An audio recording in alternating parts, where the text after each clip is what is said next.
The air in the federal courtroom was cold, sterile, and smelled faintly of floor polish and anxiety. I watched my sister Amanda, the family's golden child, who always believed her brilliance made her invincible. She sat beside her expensive lawyer, whispering with a smug confidence that turned my stomach. The bailiff, a master sergeant with a jaw set in granite, entered, and his voice boomed. "All rise." The judge gave a curt nod. The prosecutor, a sharp army major whose uniform was pressed to perfection, stood to address the court. He spoke with a clipped, formal tone. "Your Honor, before we proceed, the government would like to acknowledge the presence of the convening authority for this general court-martial." The heavy doors at the back of the courtroom swung open. I saw the flicker of confusion on Amanda's face, a brief moment of curiosity before the bailiff's voice cut through the silence. "Announcing the Deputy Commander, U.S. Army Cyber Command, Brigadier General Jessica Carter." I watched the smirk on her face, the one she'd worn my entire life, simply melt away. Her skin went pale, a stark white against her designer suit, her mouth falling open as her world tilted on its axis. She saw me, truly saw me, for the very first time. But that look of pure blood-drained shock didn't begin in the courtroom. It began 6 months earlier under the warm lights of an overpriced restaurant. The entire evening was a shrine to Amanda's success, a celebration for her promotion to senior vice president at a top defense contracting firm. My parents, a pair who had long ago traded fairness for quiet comfort, hung on her every word. I was home on a rare leave, a silent ghost at the feast, watching the familiar scene unfold. It was the same as the science fair I won that they forgot. The academic scholarships they called a nice little hobby. This was just another entry in the ledger. Then, emboldened by her third glass of champagne, Amanda turned to a guest at their table, a man I recognized instantly as a senior DOD executive, one of her firm's most important clients.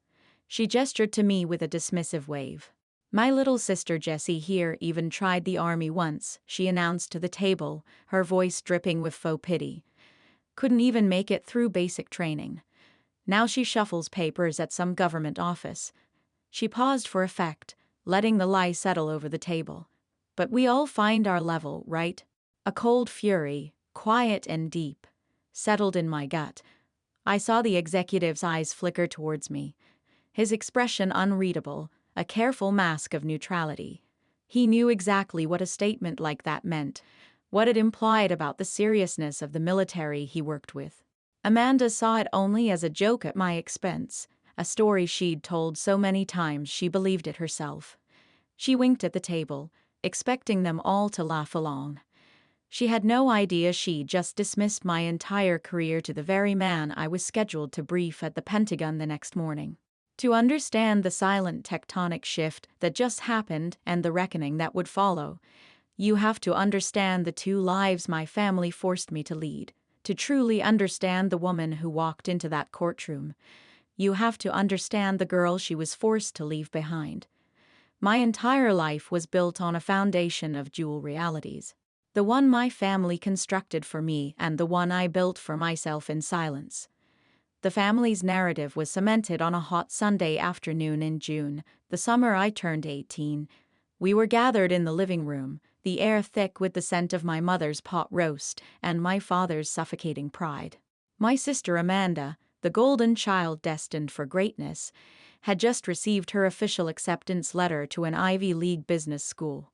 My father, Robert, a man who valued the shine of success far more than the grit it took to achieve it, was practically beaming.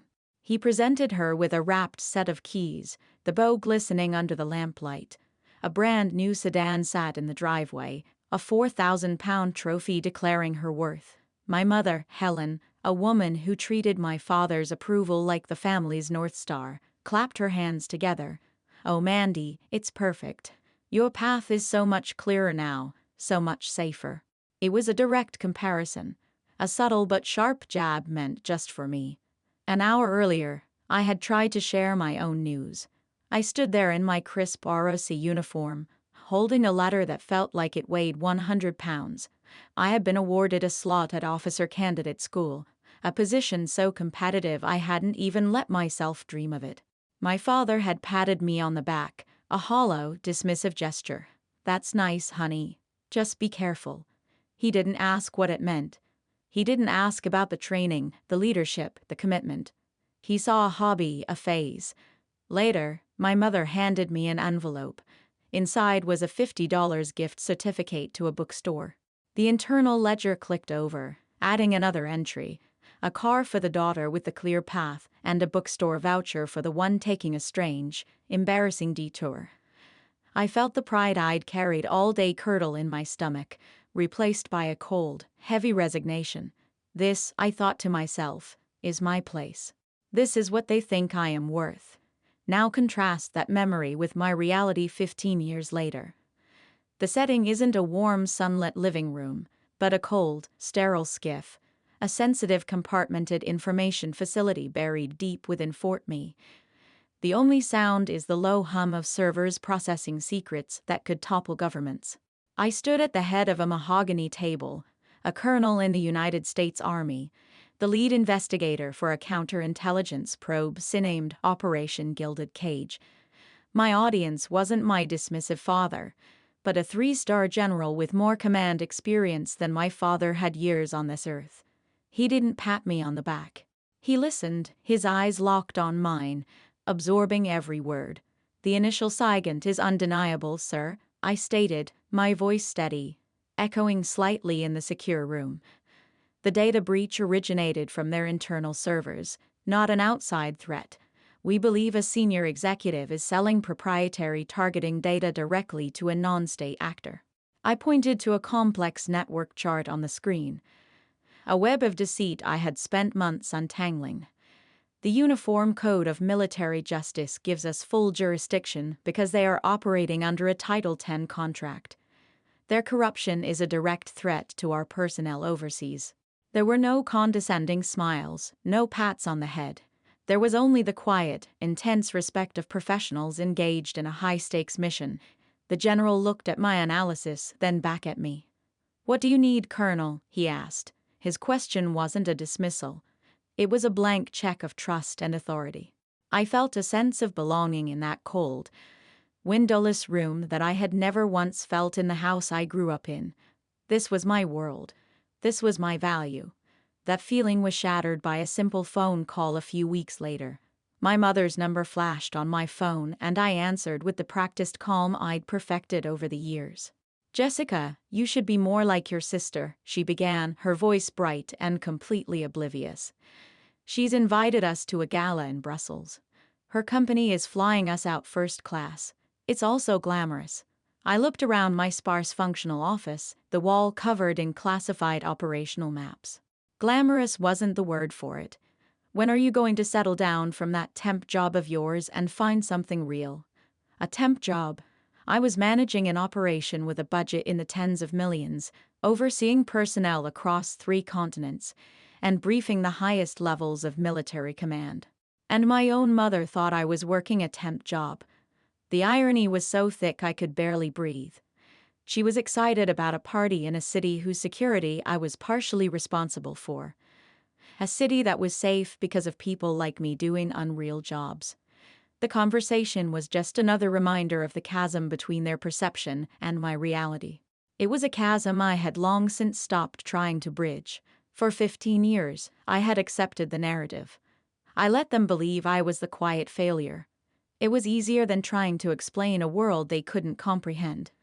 But when the primary target of Operation Gilded Cage was identified, I realized the 2 worlds were about to collide. The target was my sister, Amanda. The moment I saw Amanda's name on the primary target list for Operation Gilded Cage, a cold clinical clarity washed over me. The tangled emotions of 15 years, the hurt, the frustration, the quiet resentment receded, replaced by the sharp, clean lines of duty. My first action was to walk into the office of my commanding officer, General Michael Elson, a man who saw soldiers, not sons and daughters, and who valued integrity above all else. I laid out the situation, formally stating my personal connection to the target and the potential for a conflict of interest. I was prepared to be recused to hand the case over and walk away. General Michael Elson listened without interruption, his gaze steady. When I finished, he was silent for a long moment.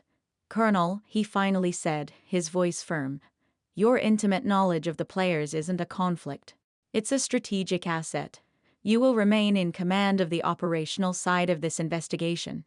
He leaned forward, his eyes boring into mine. "The prosecution will be handled by JAG. Your job is to deliver them an airtight case free of any doubt. This will be done by the book. Is that understood?" His words weren't just an order. They were a profound vote of confidence in my professionalism over my past. My response wasn't a dramatic phone call to my sister. There were no tearful confrontations or angry accusations. My war was fought in silence with the stroke of a pen. My fury was channeled into flawless forensics reports. Each time I signed a warrant or authorized a subpoena, it was a move in a chess game she didn't even know she was playing. I spent my nights under the harsh fluorescent lights of my office, reviewing digital evidence logs with my cyber teams, and coordinating with the JAG lawyers. We ensured every piece of evidence against her was unimpeachable, logged meticulously under the correct articles of the Uniform Code of Military Justice. My actions were precise, unemotional, and utterly unstoppable. One rainy Tuesday, my aide, Chief Warrant Officer for Davis, a man of few words but absolute competence, entered my office and placed a single document on my desk. "Ma'am," he said with the slightest hint of a smile, "the promotion board results are in. You've been selected." My eyes scanned the page, and the words seemed to lift off it. Promotion to Brigadier General effective next month. It wasn't just a career milestone. It was the final critical piece of the puzzle falling into place. The promotion meant I would become the convening authority, the officer with the ultimate power to approve the court-martial against my own sister.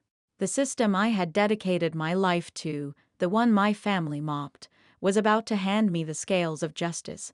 The case file grew thicker by the day, a monument of digital evidence and sworn testimony. Amanda hired a team of expensive lawyers who thought they were fighting a corporate lawsuit. They had no idea they were preparing for war against a system they didn't understand and a general they never saw coming. The day of the reckoning arrived not with a storm, but with the chilling, sterile silence of a general court-martial. The chamber at the Washington Navy Yard was a place built to intimidate. Dark wood flags standing like stoic soldiers in the corners and the Great Seal of the United States looming over the judge's bench. It was a room that reeked of tradition and consequence. From my designated waiting area, I could picture the scene perfectly. My sister Amanda would be sitting at the defendant's table, radiating an aura of profound annoyance. She wouldn't look scared. She would look inconvenienced, as if this whole affair was a tedious legal pothole on her gilded highway to success. Her expensive lawyers would be whispering reassurances, feeding the delusion that this was just another corporate battle she could win. And in the gallery, my parents would be sitting ramrod straight, projecting an image of unwavering support for their brilliant, unfairly accused daughter. I knew with a certainty forged over decades of invisibility that they would be scanning the public seating. They'd be looking for me, for Jessie. They'd expect to see me slip in clad in a cheap, ill-fitting suit, my face etched with worry for my poor sister. They were there to offer moral support against what they'd called a ridiculous corporate misunderstanding, completely oblivious to the fact that the misunderstanding was and always had been entirely their own. They were waiting for the black sheep, but a wolf was at the door. The trial began, and I could hear the muffled sounds through the heavy wood. The lead prosecutor, the same disciplined major I'd seen in the briefing, would be laying out the case with the cold, irrefutable precision of a surgeon. He would speak of procurement fraud, of data exfiltration, of a conspiracy that threatened national security. He would mention the name of the investigation, Operation Gilded Cage. I could imagine the first flicker of genuine unease on Amanda's face. Then the major would state that the entire complex operation had been conceived and overseen by one of the Army's top cyber warfare commanders. He would assume my operational title, a name that meant nothing to my family, Commander Task Force Sentinel. It was a ghost, a title without a face, just more military jargon to them. Then came the pause, the moment designed for maximum impact. The bailiff would announce that the convening authority for the trial would be observing the day's proceedings. I stood outside the doors, my heart a slow, steady drum in my chest. I smoothed the front of my army service uniform, the iconic pinks and greens. I wasn't doing this for revenge. Revenge is a hot, messy emotion. This was justice, a cold, clean, and final correction of the record. This was for the oath I swore and the uniform I had earned. Ribbon by silent ribbon. The bailiff's voice echoed as he opened the door. All rise, announcing the Deputy Commander, U.S. Army Cyber Command, Brigadier General Jessica Carter. I stepped through the doorway and into the light. The first thing that happened was the sound. A sudden sharp scrape of chairs as the entire room, including the judge, snapped to attention. The air became thick with a sudden deferred silence. I let my eyes sweep the room for a fraction of a second. I saw the prosecutor, the defense, the jury of decorated senior officers. I saw my immaculate reflection in the polished wood of the witness stand. The single silver star on each of my shoulders felt as heavy as an anchor, holding me steady. My ribbon rack, a silent testament to deployments in Iraq, Afghanistan, and a dozen other places they never knew I'd been, told the story of my life in vivid color. Then I allowed myself to look at them. Amanda's face was a canvas of collapsing realities. It wasn't a simple shock. It was a multi-stage detonation of her entire worldview. First, confusion. Why is Jessie in a uniform? Then a flicker of cognitive dissonance as her brain tried to reconcile the washout from her stories with the high-ranking officer before her. Finally, a wave of bone-white horror washed over her features as the truth hit her like a physical blow. Her jaw hung open. Her carefully constructed arrogance shattered into a million pieces. The name, the title, the rank. It all connected in one soul-crushing moment of clarity. My gaze drifted to my father. This man who prided himself on his 2 years as a draftee in the 60s, who loved to tell stories about respecting the chain of command, was lurching to his feet. It wasn't a choice. It was a clumsy, involuntary reaction. His body snapping into a pathetic version of attention before his mind could even process why. He was standing for me, not for his daughter, but for my rank. The ultimate, undeniable show of respect, forced upon him by the very institution he belittled me for joining. I didn't look at my mother. I didn't need to. I kept my eyes forward, my expression a mask of professional neutrality. I walked with a steady, measured pace to my designated seat, gave a crisp, respectful nod to the judge, and sat down. My very presence in that chair was the final piece of evidence against her. My sister had always seen me as small. In that courtroom, surrounded by the weight and authority of the United States military. She finally saw me for my true size. The trial concluded not with a bang, but with the quiet final scratch of a pen. After the jury of my sister's new peers, a panel of grim-faced, decorated colonels, delivered a guilty verdict on all counts, a clerk brought the official findings to my desk. As the convening authority, the final word was mine. I picked up the heavy government issue pen, and for a moment, the weight of my entire life seemed to be concentrated in that single point of metal and ink. I saw the ghost of the girl getting a $50 gift certificate, the young officer being patted on the head, the colonel being told she worked a temp job. Then I saw the general whose duty was clear. My signature was firm, a simple, clean line. The ledger was balanced. I rose from my seat and walked out of the courtroom without a single backward glance. I didn't need to see my family huddled together in their shared shock and isolation. Their chapter in my life was over, and the book was now closed. In the hallway, General Michael Elson was waiting for me. He looked at me, his expression unreadable as always, but his eyes held a deep, quiet respect. "Good work, General," he said, his voice low, clean. That one word was worth more than 1,000 apologies. It was the highest praise one professional could give another, an acknowledgement of a difficult duty performed with absolute integrity. "It was my duty, sir," I replied, and the words felt truer than any I had ever spoken. A year can change everything. The silence that followed the trial wasn't empty. It was filled with work, with purpose, with a peace I had never known. 1 year to the day, I stood on a different kind of stage under much warmer lights. I was at the graduation ceremony for the U.S. Army War College, addressing the next generation of America's senior leaders. A sea of colonels and newly minted generals, the best and brightest in the armed forces, looked up at me as I delivered the keynote address. My family had always valued the loudest voice in the room. But I had learned that true power lies in quiet authority. Command, I told them, my voice, calm and steady, is not a prize to be won. It is a burden to be carried. In the digital battlefields of the 21st century, your integrity will be your only impenetrable armor. Your ethics will be your most effective weapon. I spoke of the silent sacrifices, the lonely decisions, and the moral courage required to lead when no one is watching. I was not just giving a speech. I was telling my own story in a language they all understood. I was sharing the lessons learned in the quiet, unseen corners of my life. And in that hall, I felt more seen and heard than ever before. This was my legacy, not one of blood, but of service. After the ceremony, I was surrounded not by fawning sycophants, but by my peers, my true family.